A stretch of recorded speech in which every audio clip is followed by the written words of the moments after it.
Good morning. Welcome to SFG Top Performance. With us today we have Charles, Derek, and Jason. We have a lot of good topics to cover today, and we're going to start off with Charles and SFG equipment update. Go ahead, Charles.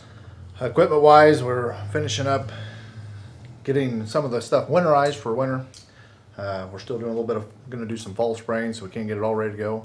We're in the process of updating some toolbars. We bought a few used toolbars we got to refurbish. Probably won't start that for another month or so.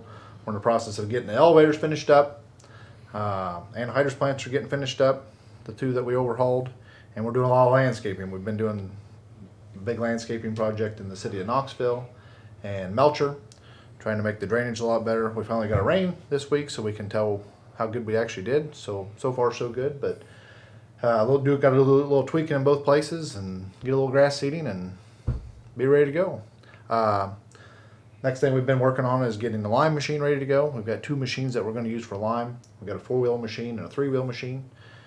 We actually got another 3-wheel machine also, but we're going to plan on two primary machines to spread the lime. We think we may have to do some in the north, some in the south, but we're getting geared up, got both lime belts ready to go and ready for some orders. So I know they got to get some crops out, but looks like maybe next week we'll actually get some fields opened up. Okay. Jason, could you give us a general crop overview? Yeah, this area our crops look extremely good to other areas of the state. Yes, we have some problems, but for the most part our crops are looking really good. We had some nice rains this week. I think it's a little too late for some of the crops. On the corn side of it, our kernels, the size of them, I think are pretty well made, but it's going to add some test weight to that, make it a little heavier, and any weight adds bushels, so that's going to help a little bit there. On the bean side, from what I'm seeing, it looks like the 3-4 and less, it's probably not going to do a lot for them. Looks like they're probably made what's theirs, what we have. If it's past a 3-4 or was planted late, I think we're going to see some pods grow. There's a lot of green beans in them yet that are still mushy, so they will still grow, especially on the top parts, and there's some potential there for them. So I think that's going to help. This rain's going to help that a little bit. And any grass and hay and anything like that, this rain is a saver for. It's going to help it. Might not have overwintered without it, and so this is going to be tremendous for that. So as far as all in all, our crops in this area look really good. You get outside of our pocket, and I really feel sorry for some of the customers. The farmers up in the north part of the state, and anywhere you go, other than right in this pocket, it really looks good. So I think that's tremendous. We had a plot meeting in our shop last night, and I know Tyler Standcamp made that comment that this was a garden spot, and I agree with him from what I've seen everywhere. And he did some very good some discussion. Derek, do you want to talk to us a little bit about some of the things we talked about there? Yeah, so Tyler Steinkamp, he's the agronomist through Winfield United, and he came and he gives off a really good presentation, kind of an overall crop report of what's going on in the state. He covers a big, large area, so it's really good to get his insight on what's going on out in the state. He's from up at the Cedar Rapids area, so they had the big wind to go through. So compared to that, we're looking really good. He showed a demo on nitrogen leaching through the soil, and what he has is soil, and then soil's negatively charged, and then he has positively charged water, negatively charged water, and a mix of the water. And what they are is dyes in there that attaches to the soil or leaches through the soil, and that's mimicking nitrogen through the soil. So the negatively charged nitrogen is going to leach all the way through, and then the orange dye is going to show up in the jar that he has underneath it. And that's just showing the benefit of using stabilizers and keeping nitrogen in the negative form. He also talked a lot about sulfur in corn, and that's really, really important throughout the year. He has a rule of thumb of a 10-to-1 ratio. So meaning if you put 200 pounds of nitrogen out in the field, you need 20 pounds of sulfur. And that keeps all the metabolic processes in the plant going, and has a really good ratio of sulfur in the plant. We see that in the tissue samples. Generally, when nitrogen is low in the tissue sample, sulfur is also low. But when nitrogen is high, sulfur is high. So they have a really symbiotic relationship that we really need to focus on looking at sulfur, and products like our Super Grow have a lot of sulfur in it, and really help add those to the crop. Mark, can you kind of talk about how sulfur in the crop or other nutrients that Tyler talked about? The potash was the one that he showed a lot of. He had two plants. One that the potash, as he mentioned, is not something that's attached to the growing crop or the stalk, and so the rain washes it out. As in our last conversation we had, I talked about soil sampling, and that the nutrients weren't, because of the rain, were not flushing out of the old stalk residue. Well, now that we have that rain that we've had this past week, those nutrients are flushing out, and with that, as we get the rains, it's taking those nutrients out, and those stalks are going to become much weaker as it does. So if the corn is still in the field, we get rains like this, it's washing that viable potash out of that plant. The potash is used for stalk strength. It's disappearing, stalks are going to get weak. It's something that he mentioned that we'll have to get those crops harvested early, especially on the ones that you see are turning brown, that went dry, and now they're getting the potash flushed out of them. We did notice over this past weekend we caught a little bit more wind, and we saw some tops coming out of the corn, especially in those pockets that were wet early on and then dried out. That corn's dying and drying really fast. So just make sure you're out in your fields, make sure you're doing those push tests to know where you need to harvest next. Yes, and follow your variety charts. A lot of them will, your stalk strength and stuff, them are very true. If it says it's a variety that's not going to stand, and with this potash washing out, get out there and harvest them varieties. Check them out, but most likely they're the ones that are going to fall first, and follow that. Yeah. And we had some very good speakers within our own ranks. The sales staff did a very good job in presenting different items, talking about different varieties of corn with DeKalb, the cropland corn, the Mershman beans, talked about fungicides. I thought it was very good, the presentations that they presented, and the guests that we had there enjoyed them too because they were asking questions. So that was very good. We had some very good conversation and questions from them. We heard a lot about some micronutrient questions, along with some, the crops up north. What's going to happen with the removal? Do they need to add fertilizer where they dist them under? And Tyler did a really good job of answering them questions. They're not taking anything off, so they're not removing anything. The carbon, it takes some nitrogen to carbon to help break that down.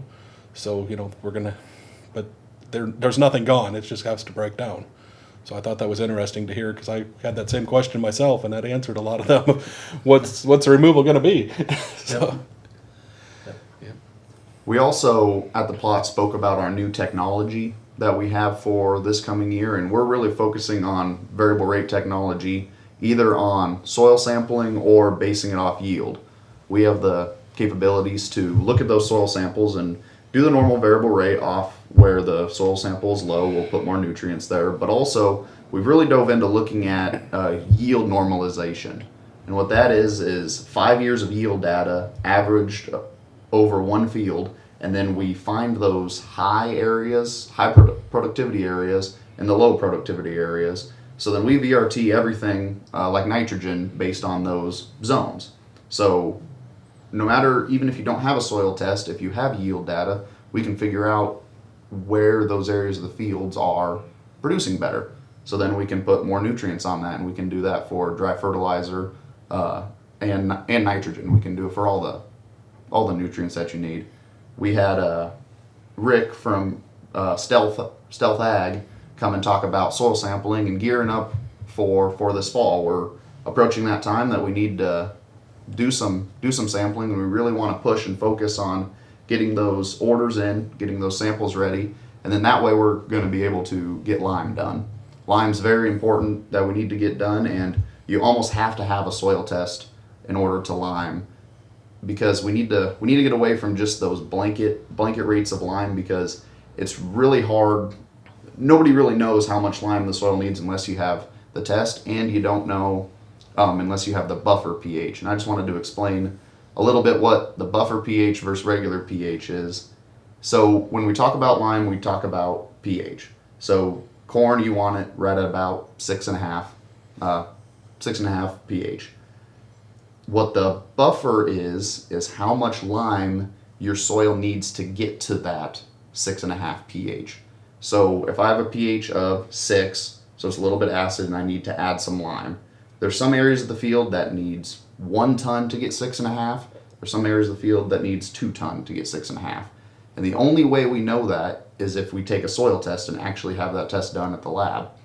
If we just blanket 2 ton of lime, it's just guesswork, and we don't actually know if that's going to be enough in the areas. And those pockets in the field that are a 5, 2 ton is never going to get us into that area. So we're still going to be low pH, we're still going to have that nutrient tie up, and we're not going to see any benefit from there. In those areas that are a 7 that don't need any lime, we're just putting lime there for no reason, and if it gets high enough pH, it could be detrimental. We usually don't see that very much, but it's more that we can use that lime in those other areas, and that's when VRT really comes in handy.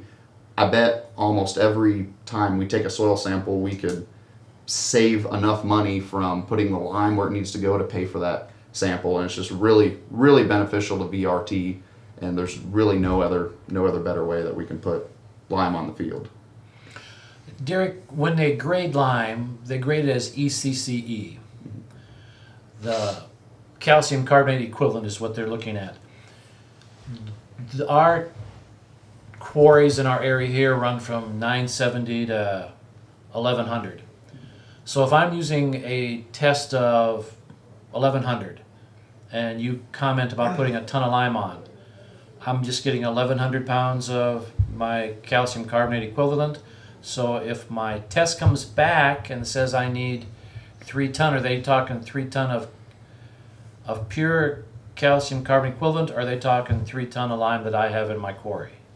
So what we have is our system. Our system is based on 60% lime. It's just kind of a rule of thumb in the industry that we use, and then we fine tune it with which quarry we are pulling out of. If we're pulling out of the one by Knoxville, I'll change it to if we're pulling out of down south by Centerville. So when our system says you need 3 ton of lime, it's already built into it. We get those, and it looks at the pH versus buffer pH and makes it for us. Okay. All right.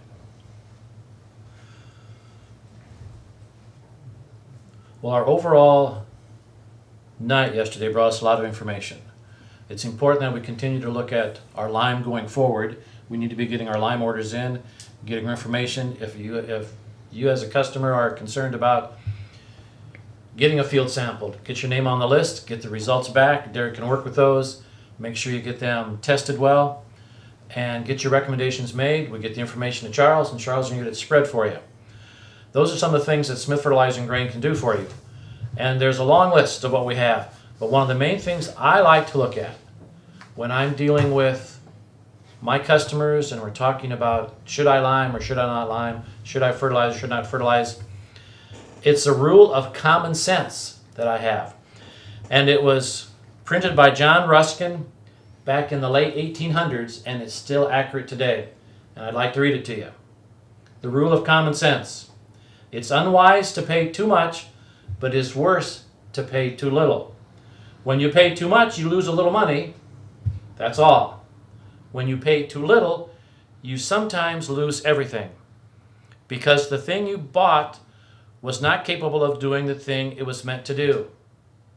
The common law of business balance prohibits us from paying a little and getting a lot.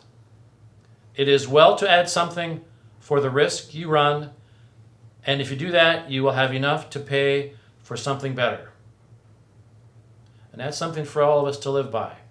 We have to really look at what we have, and you have to ask a lot of questions to the agronomy staff at SFG to make sure you are getting what you want.